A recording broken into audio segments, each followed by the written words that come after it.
chers téléspectateurs, bonjour chers candidats. Je me nomme M. Diallo Mohamed, professeur de chimie lycée Mourfinian Diabaté. Je suis le chargé des cours de chimie dans les classes du 10e année. Compte tenu de la situation sanitaire ici qui prévaut dans notre pays et dans le monde entier en général, donc je viens vous livrer ce cours magistral ce matin. En partie introductive, je vais d'abord vous donner une définition simple de la chimie. Chers candidats, retenez que nous appelons chimie, c'est l'une des disciplines ici des sciences de la nature qui étudie la matière et ses transformations.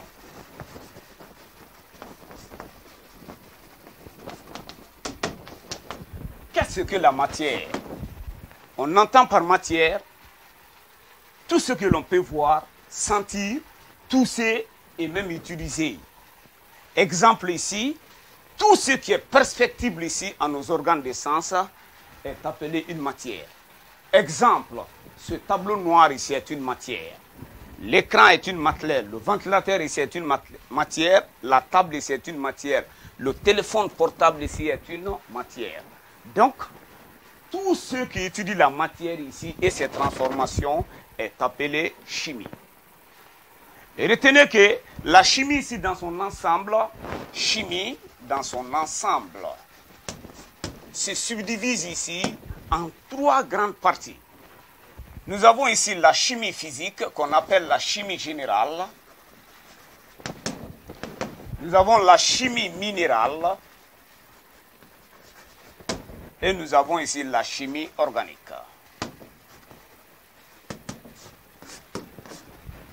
On entend par chimie générale, c'est cette partie de la chimie qui étudie les lois et les principes fondamentaux indispensables ici à la compréhension des phénomènes chimiques.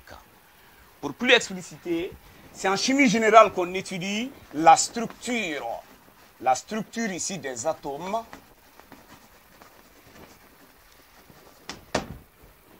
des molécules, des ions. La chimie générale aussi étudie toutes les lois qui régissent les réactions organiques. Les lois régissant les réactions organiques, les réactions chimiques.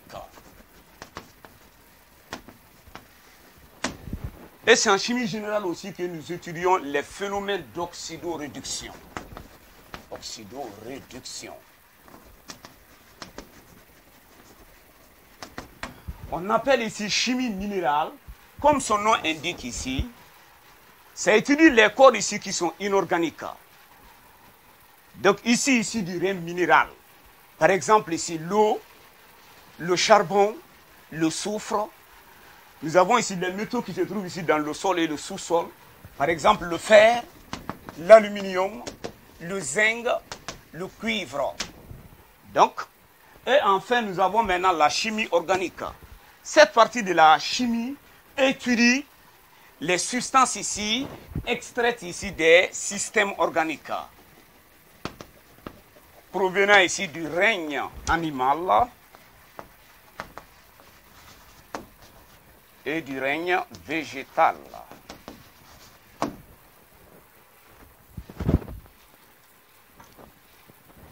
Bien, ça c'était une classification sommaire maintenant de la chimie elle-même.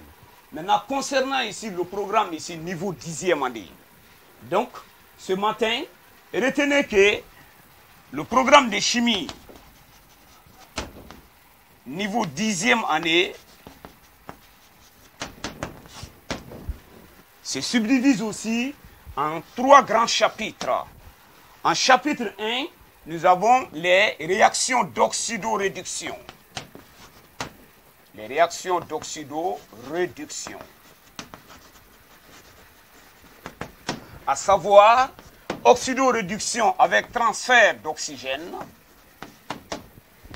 et oxydoréduction avec transfert d'électrons. Le deuxième chapitre ici, c'est les solutions aqueuses. Les solutions aqueuses. À savoir les trois types de solutions aqueuses, les solutions acides, basiques et les solutions neutres. Le dernier chapitre du programme 10e année, c'est la partie concernant maintenant la chimie organique.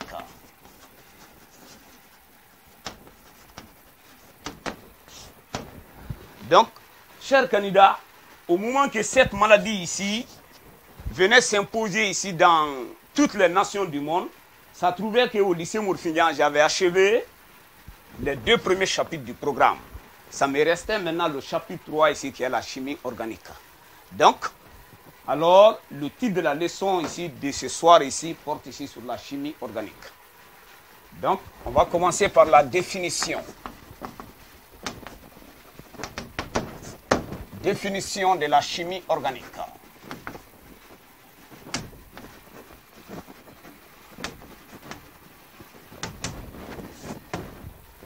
Retenez que la chimie organique ici avait 2 définitions.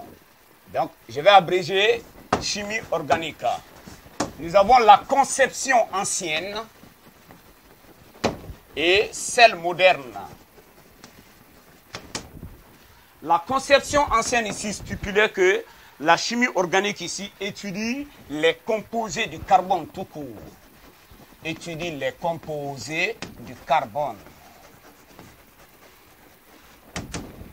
Mais avec l'évolution de la science, nous avons vu que le carbone lui-même, certains composés du carbone, tels que le CO2, le gaz carbonique, le monoxyde de carbone, les carbonates,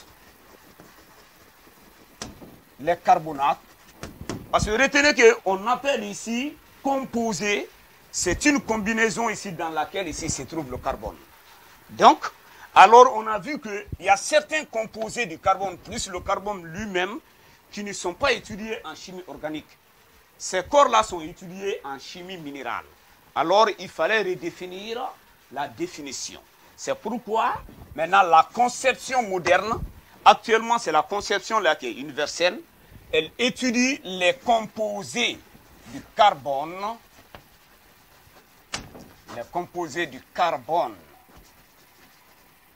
unis à l'hydrogène.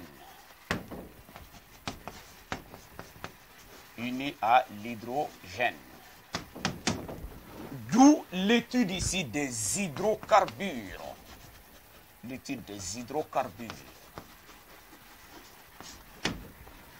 Donc, retenez avec moi, chers candidats, que la chimie organique, dans sa définition moderne, est la chimie des composés du carbone ici unis à l'hydrogène. Le mot hydrocarbure, si nous scindons, hydro signifie hydrogène, carbure signifie carbone. Donc, ce sont des composés formés essentiellement ici à partir ici du carbone et de l'hydrogène. La chimie organique aussi a des subdivisions. Mais concernant ici le programme niveau 10e année, retenez qu'en 10e année, la chimie organique aussi se subdivise encore en 3 grands ensembles. Nous avons ici les alcanes. Nous avons les alcènes. Et nous avons les alcynes. Les composés organiques oxygénés, nous avons aussi les amines, les amides, les acides aminés. Ça c'est étudié en classe supérieure au lycée. Donc en 10e année, on va étudier les 3 grandes familles. Donc avant d'attaquer les alcanes, je vais essayer de vous donner d'abord quelques particularités de la chimie organique. Particularités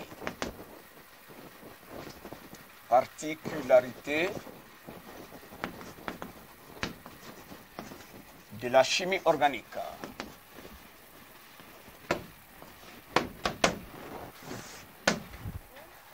Si vous observez ici les molécules organiques, parce que généralement les molécules organiques ici sont des macromolécules. Si vous les observez, à partir ici d'une analyse élémentaire qualitative, on voit que les composés organiques ici sont formés ici par un nombre limité, un nombre restreint d'éléments. Donc, outre ici le carbone, nous rencontrons toujours ici l'hydrogène. Après l'hydrogène, nous avons l'oxygène. Ensuite, nous avons l'azote. Donc, principalement, dans les molécules organiques, nous rencontrons ici les 4 principaux éléments du tableau périodique de Mendeleïev. C'est une particularité. Tel n'est pas le cas ici en chimie générale ou bien en chimie minérale. Excepté ici les gaz rares, la presque totalité de tous les autres éléments ici sont étudiés ici en chimie générale et en chimie minérale. Donc, cela signifie il est très facile ici de comprendre la chimie organique ici par rapport ici à la chimie générale et la chimie minérale. Donc, ça c'est l'une des particularités. Deuxième particularité de la chimie organique, malgré que dans les molécules là, nous rencontrons ici ce nombre limité d'éléments, mais aujourd'hui, le nombre ici de produits organiques ici dépasse ici les 3 millions. Les 3 millions.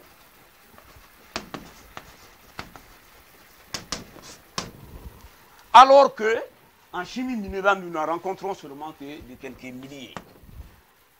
Ensuite, comme troisième particularité, dans les molécules organiques ici, le type de liaison rencontrée ici est la liaison covalente. La liaison covalente.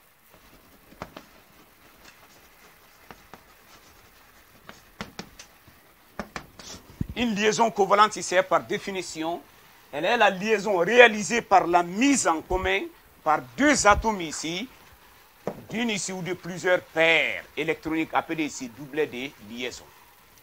Donc, je disais, en définition de la chimie organique, on dit la chimie organique ici étudie les composés du carbone ici unis à l'hydrogène.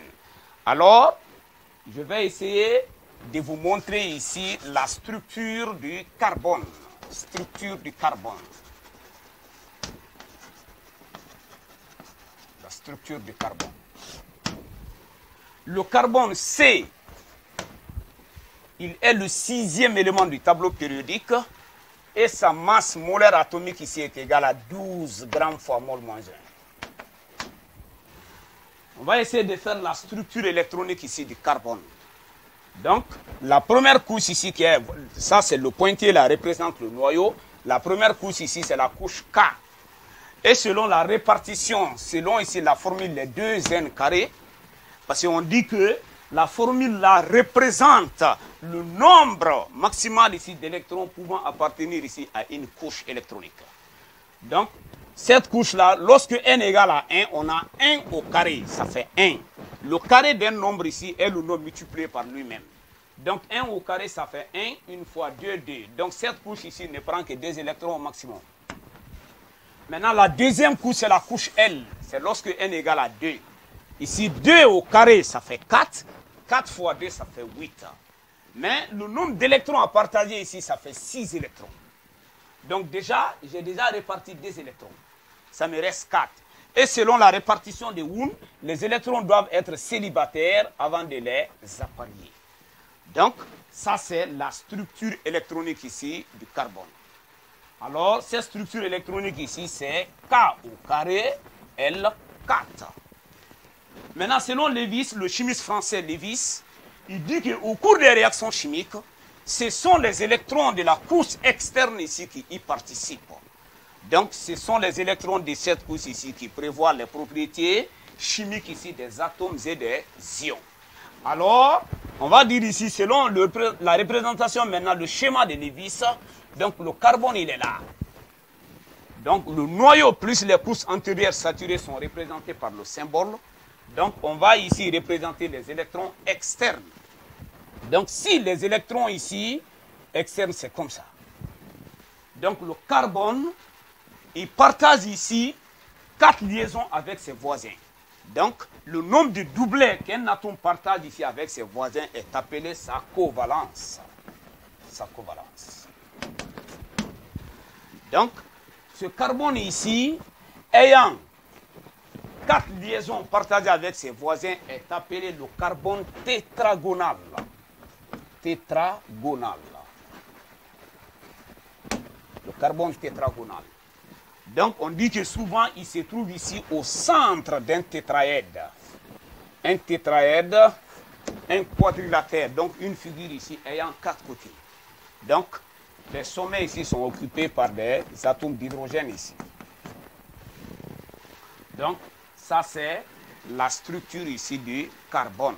Ça c'est à retenir. Donc, je disais que à votre niveau 10e année, dans le programme 10e année chimie, donc les alcanes là, la chimie organique ici se subdivise ici en 3 grands ensembles, à savoir les alcanes, les alcènes et les alcynes. Donc le cours d'aujourd'hui va porter sur les alcanes.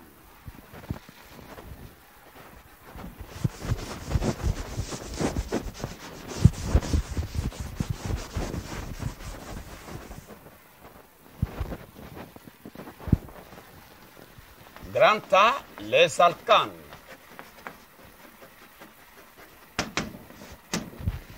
On appelle alcanes, ce sont des hydrocarbures saturés.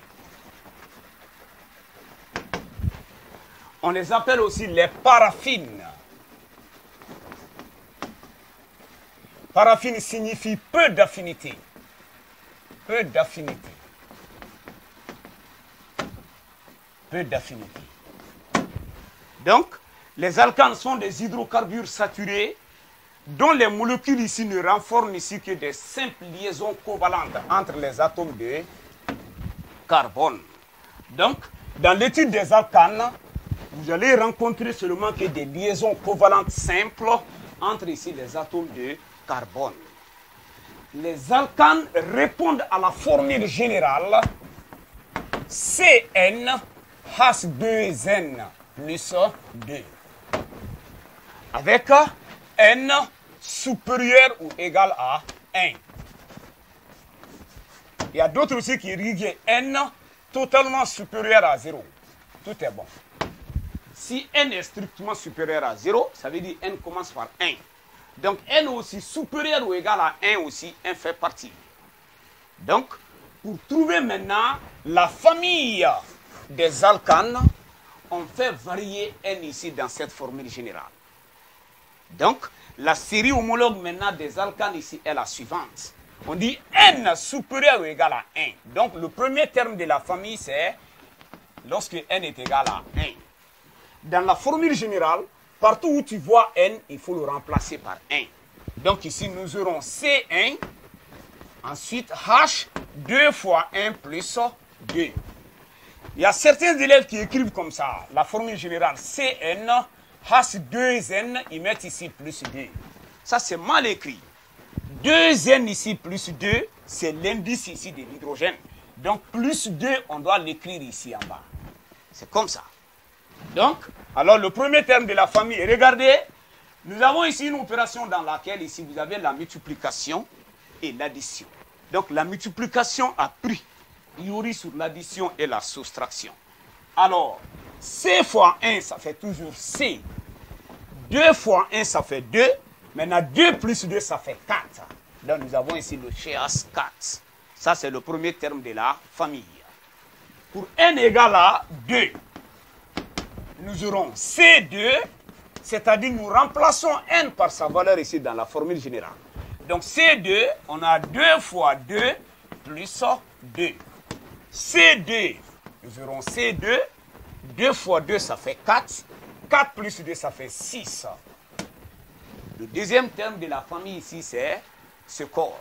Pour n ici égal à 3, on aura C3, 2 fois 3, plus 2. On obtient le C3, 3 fois 2, ça fait 6. 6 plus 2, nous avons 8. N égale à 4, on aura le C4, 2 fois 4, plus 2. Nous obtenons ici le C4, H, 10. 4 fois 2, ça fait 8, 8 plus 2, 10. N égale à 5. On aura C5, 2 fois 5, plus 2. On obtient le C5, 2 fois 5, 10. 10 plus 2, ça nous donne 12. Ensuite, n égale à 6. C6, 2 fois 6 plus 2. Nous obtenons C6, 12 plus 2, ça fait 14, H14. Donc, pour n ici égale à 7, alors nous aurons le C7 H16. N égale à 8. Le C8 H18. N égale à 9. Le C9 H20. N égale à 10. Nous avons le C10 H22. Donc, c'est les 10 premiers termes de la famille des alcanes. Donc, ça c'était, ici vous avez la structure du carbone, ici, comment obtenir ici les termes de la famille à partir ici de la formule générale. Maintenant, je vais attaquer la nomenclature. La nomenclature des alcanes.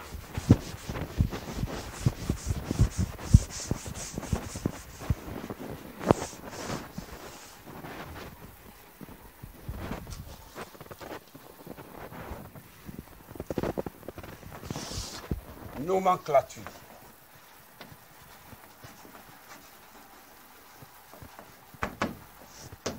Donc, chers candidats, retenez avec moi que dans la nomenclature ici des alcanes, les 4 premiers termes de la famille ici ont reçu leur nom prodigué ici dans les industries. Parce que retenez que ces 4 premiers termes de la famille, en considérant ici leur état d'agrégation, ce sont des corps gazeux, ce sont des gaz. Et les gaz ici jouent un rôle très important. Surtout dans les pays désertiques. Comme nous ici en Guinée, nous sommes ici au niveau de l'équateur, sur la zone équatoriale. Nous on prépare ici soit avec le charbon ou bien avec le bois. Mais dans les pays désertiques où se trouve le désert, là-bas, il n'y a pas de bois. Donc tout s'effectue avec les gaz. Voilà. Je vais vous donner des exemples concrets. Si vous partez ici dans les stations Total, vous allez voir ici des bouteilles de gaz. Donc dans ces bouteilles de gaz là-bas, vous avez le propane liquéfié. Les briquets à gaz aussi avec lesquels ici nous allumons les cigarettes ici, c'est le butane liquéfié.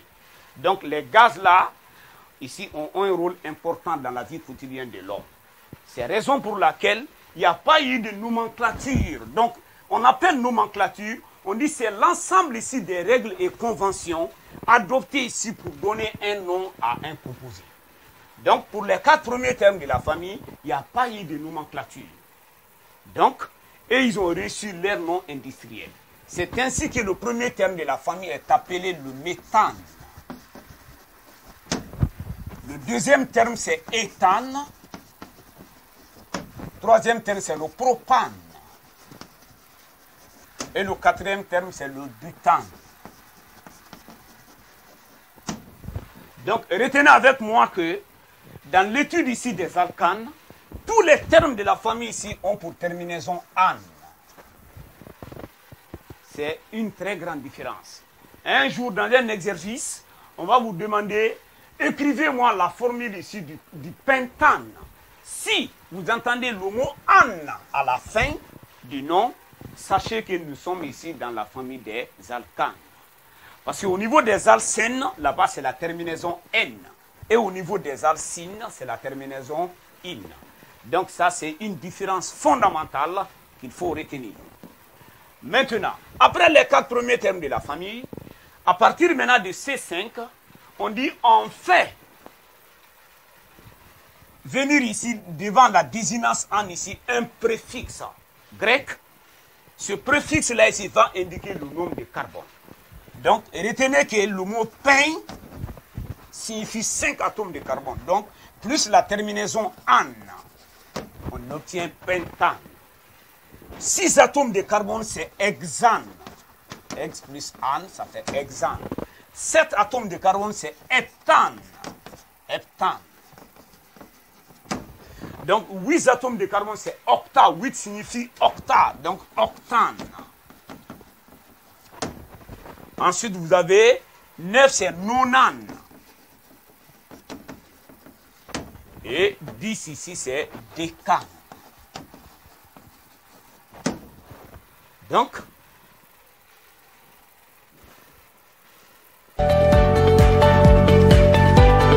ici, c'est décane. Donc, dans le prochain cours, on va parler ici de la nomenclature ici des alcanes ramifiés.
nommer ici les alcanes ramifiés. Donc cela se trouve ici dans le cours prochain, Inch'Allah. Donc je continue. Je disais, au niveau de la nomenclature, les 4 premiers termes de la famille ont reçu ici les noms prodigués dans les industries. À commencer maintenant de C5, donc on fait ici, intervenir ici, avant la désignance, un préfixe ici qui indique le nombre d'atomes de carbone. C'est ainsi que pent signifie 5 atomes de carbone, hexa 6, hepta 7, octa 8, nona 9 et déca 10. Donc, après ceci, je vais parler ici de la notion maintenant de radical. Notion de radical. Au pluriel, les radicaux. Ici, au masculin, le radical. Et retenez qu'on appelle radical, c'est un reste organique. Un reste organique qui provient d'une structure normale ici par perte d'un atome d'hydrogène. Par perte d'un atome d'hydrogène. Par perte ici d'un atome d'hydrogène. Donc, nous avons 4 principaux radicaux. Si je prends le premier terme de la famille qui est le méthane, le CH4, le nom ici c'est le méthane. Le méthane. Donc le radical obtenu, on appelle radical, c'est un reste organique qui provient d'une structure normale par perte d'un atome d'hydrogène. Donc on va enlever ici un atome d'hydrogène. Nous obtenons ici le CH3. Maintenant, l'atome d'hydrogène qui est parti est représenté ici par un tiret. Le tiret là signifie qu'il a perdu quelque chose. Donc, et on dit que le nom ici d'un radical s'obtient en remplaçant la terminaison an de l'alcane par la terminaison il. Donc, la structure normale c'est le méthane, le radical c'est le radical méthyle. Donc, si je prends le deuxième terme de la famille, nous avons ici le C2H6. Le nom c'est éthane. Donc, nous enlevons ici un seul atome d'hydrogène. Ça va rester le C2H5-. Donc, cette valence-là représente qu'il a abandonné quelque chose. Donc, le nom ici c'était éthane. La terminaison an, on remplace par il, ça fait éthyle. Le radical éthyle. Nous avons le C3H8. Le nom c'est le propane. Donc en enlevant un seul atome d'hydrogène, nous aurons ici le C3H7-. Ça fait le radical propyle. Ensuite, nous avons ici le C4H10. Le nom c'est le butane. En enlevant un atome d'hydrogène, nous obtenons le radical butyle, C4H9-. C'est le radical butyle. Donc, arrivé à ce niveau, chers candidats, veuillez suivre attentivement cette partie. Ça, c'est des formules brutes que nous appelons les formules moléculaires. Donc, parce qu'il y a autre manière d'écrire ceci. C'est la raison pour laquelle il faut vous donner les notions de formules brutes, formules développées et la formule semi-développée. Donc, je mets un premier star, la formule brute. Une formule brute met en évidence la nature et le nombre des atomes ici contenus dans la molécule. Je vais prendre un exemple ici sur le propane. Le propane. La formule ici, c'est le C3H8. Cette formule-là est appelée la formule brute ou bien la formule moléculaire. Elle nous montre quoi? Le nombre, d'abord la nature ici des éléments contenus dans la molécule. Ici, on a 2 types d'éléments, à savoir le carbone et l'hydrogène. Le nombre, donc le carbone est pris combien de fois? Ici, 3 fois, et l'hydrogène ici est pris 8 fois. Donc, retenez qu'une formule brute, qu'on appelle aussi la formule moléculaire, elle met en évidence la nature et le nombre des atomes ici contenus dans la molécule. Ensuite, vous avez la formule maintenant développée. Une formule développée, si vous entendez le mot développer, donc ici, expandre. Donc la formule développée, elle met en évidence la nature de toutes les liaisons existant ici entre les différents atomes de carbone. Et on a dit que le carbone ici, il est tétravalent. Donc suivez très bien, je vais représenter ici les 3 atomes de carbone. Donc, une liaison, une liaison. Donc déjà, lorsque il y a une liaison partagée entre 2 atomes de carbone, ça appartient aux 2 à la fois. Donc le carbone ici étant tétravalent, c'est comme ça. Pour vérifier la tétravalence du carbone, c'est lorsque si je rompe ici cette liaison-là. Regardez le milieu, donc vous avez une liaison 2, 3, 4. 1, 2, 3, 4. 1, 2, 3, 4. Donc retenez que lorsqu'il y a une liaison entre 2 atomes, en vérifiant la tétravalence, la liaison là appartient aux 2 atomes. Donc, comme c'est l'étude des hydrocarbures, alors les sommets là seront saturés maintenant par des atomes d'hydrogène. Voilà. Donc, ça c'est une formule développée.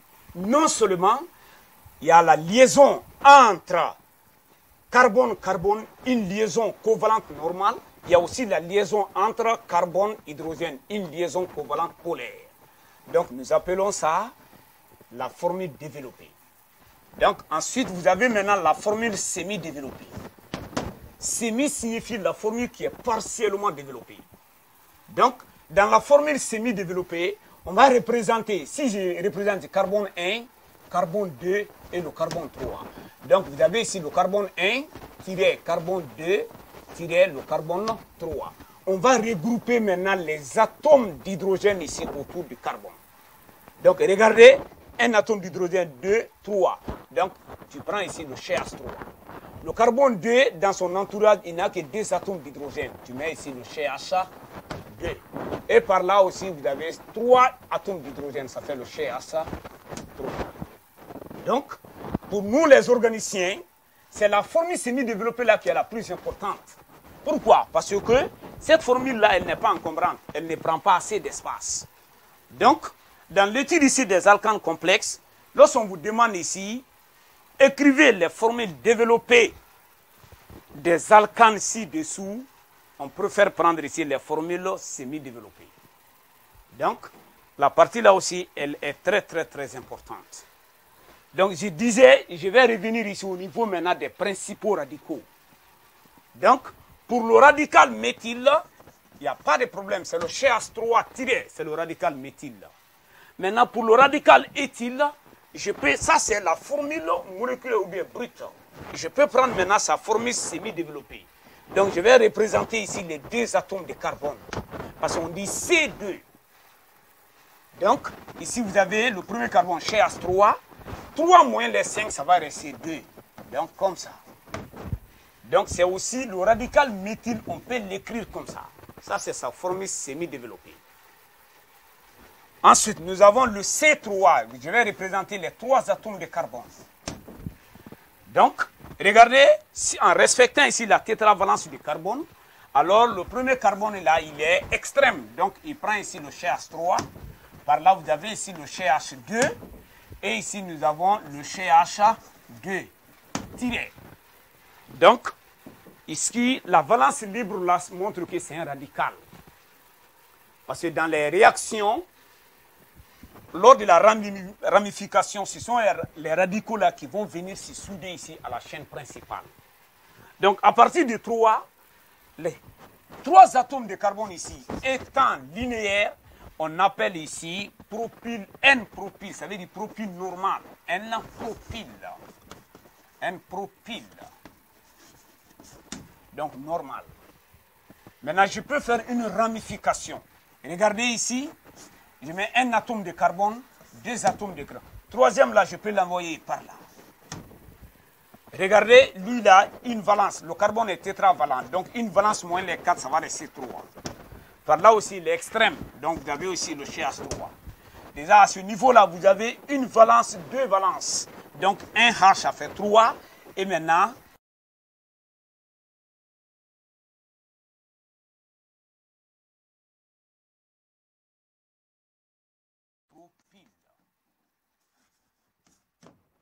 c'est comme ça.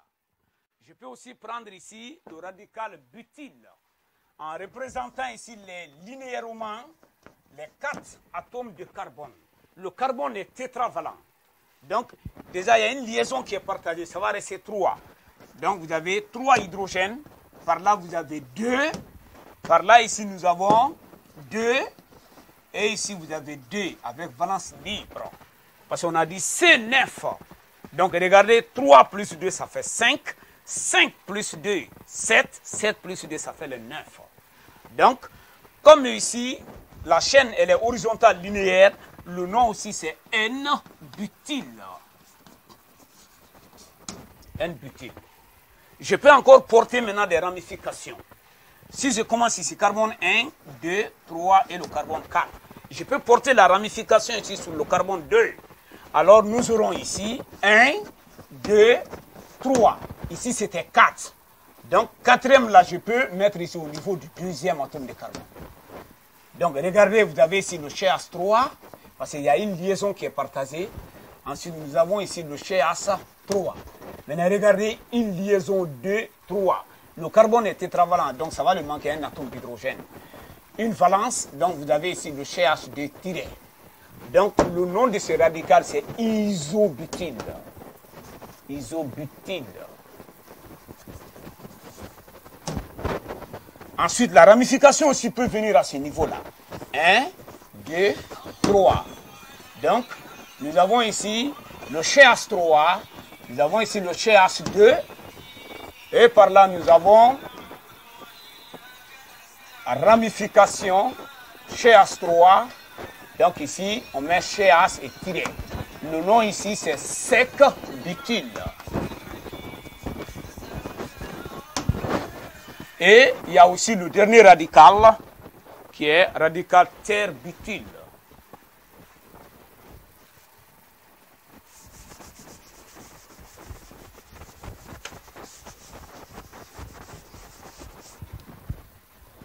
Donc, ici, regardez, on a ici les 4 atomes de carbone. Donc, je fais comme ça. 1, 2, comme ça. Donc, nous avons ici un CH3, un CH3, un CH3 et la valence libre. Donc, ici, le nom du radical, c'est le radical terre-butyle. Donc, quelle est maintenant l'importance ici de ces radicaux-là? Dans l'étude ici des alcanes complexes, lorsque vous voyez les différents radicaux, il ne faut pas que ça vous crée des problèmes. C'est très, très, très important. Donc, ça, c'était les notions de radical, de formules brutes, formules développées et formules semi-développées. Ensuite, en dernière position maintenant, je vais parler des propriétés physiques et chimiques des alcanes.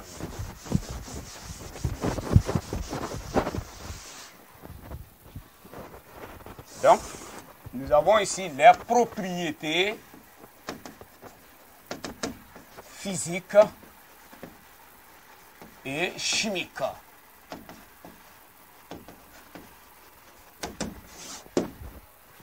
Au niveau des propriétés physiques, on dit que les propriétés physiques des alcanes évoluent en fonction de la longueur de la chaîne.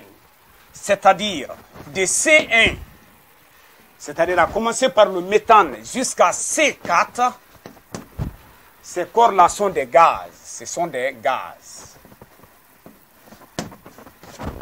Dans certains documents.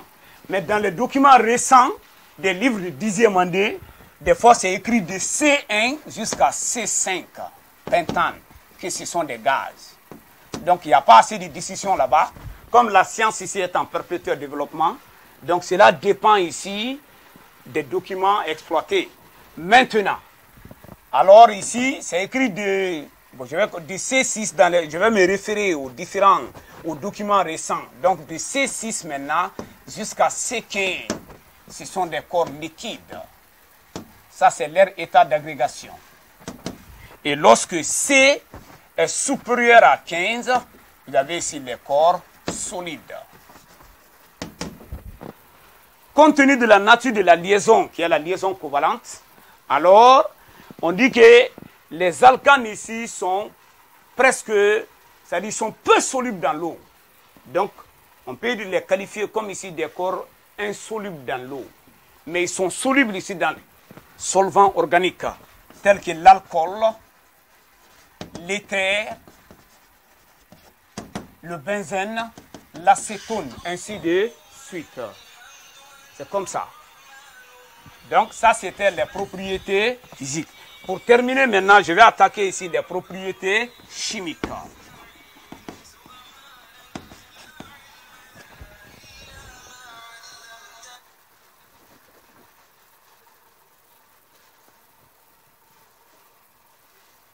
Propriétés chimiques ici des alcanes. On a dit que les alcanes ici sont appelés les paraffines. Donc, le contenu ici de la nature de la liaison ici est saturée. Donc, les alcanes ici n'ont pas assez, ils n'admettent pas ici assez de réactions chimiques. Les réactions les plus importantes ici résident ici dans les réactions d'oxydation et les réactions de substitution. Donc, en petit a, je prends ici les réactions de combustion. Une combustion est une oxydation ici qui s'accompagne d'un dégagement de chaleur. Bien. Maintenant, au niveau de la combustion des alcanes, je vais essayer ici de prendre ici la formule générale des alcanes. CN H2N plus 2. Plus maintenant oxygène. Mes chers candidats, suivez très bien ici. Il s'agit de comprendre ici la méthode. Comment équilibrer donc une réaction pareille ici. Donc, il y a deux types de combustion. Vous avez la combustion complète et celle incomplète. Donc, ça, c'est le cas de la combustion complète. Retenez que pour tous les composés organiques, la combustion complète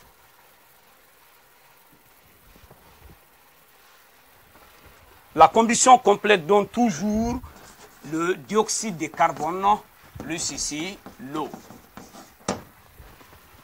Maintenant, regardez, on va essayer d'équilibrer cette réaction chimique. Nous avons CN.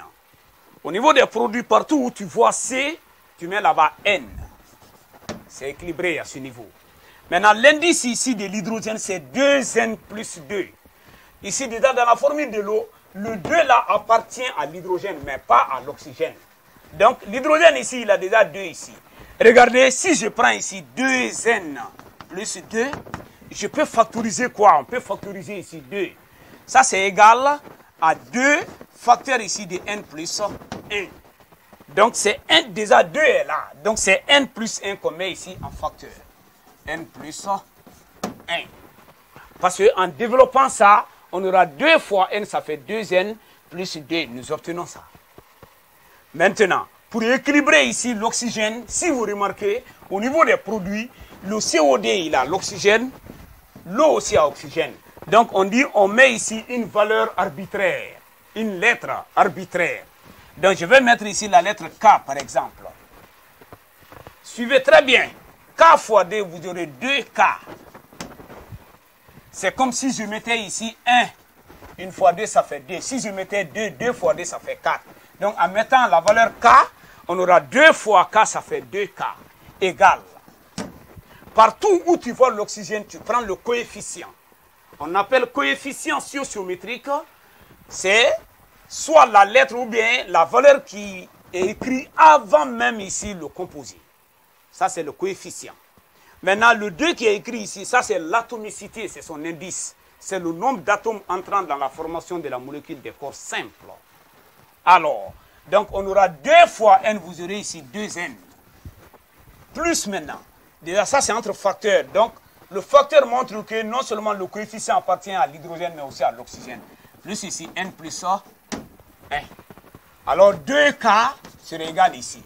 2N plus N, ça fait 3N. Plus 1.